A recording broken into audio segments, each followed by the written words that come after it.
Ngiyathobeka kakhulu ukuzohlala phakathi kwezinsizwa zikaMdlokombane ezihleli ekuhambeni ezihlele emazweni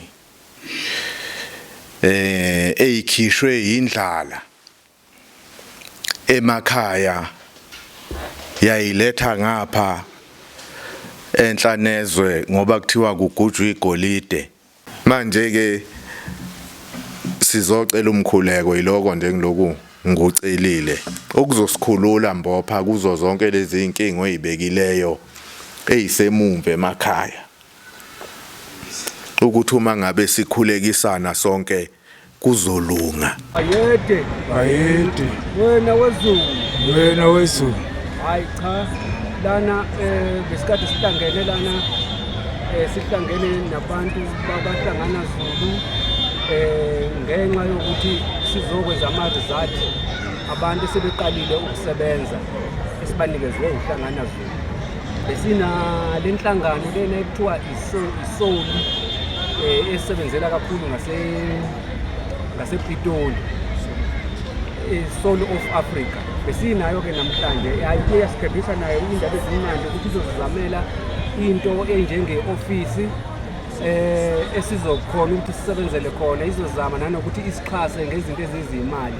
Ikakhulukazi ke wonke ke lo msebenzi esesiwenzile omkhulu ongaka ngizobonga kubayede kuZonda Magwala, ngizobonga kakhulu kubayede uNdaba Ezitha ugqozu akafike nalo wasigqugquzela ngalo efika lana eGoli.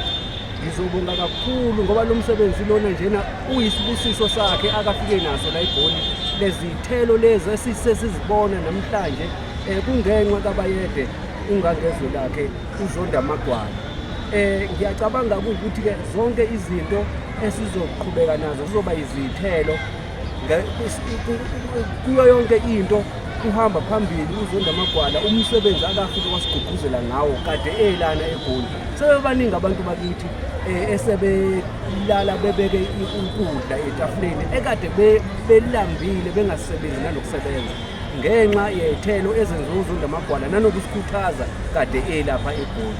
Ake ngidedele umfowethu umfo kaMbatha naye ekethi nqampu. Ya bayede wena wendlu hayi sibonga kakhulu wena wasemkhosini ngamandla osiphe wona.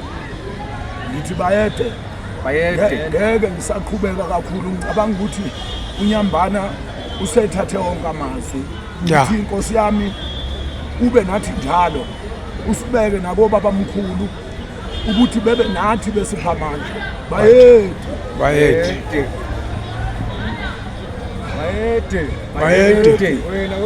wena wezulu nami ngeke ngisaba mude sebekhulume kwanele manje sebebhale inkulumo ngaphakathi ukugcizelela nje nami phe kwamagama abo ukuthi siyabonga kakhulu lokho enisenzele kona nokusinikeza amandla nokusigqugquzela. Ngithi niqhubeke njalo ningapheli amandla. Bayede wena wendlu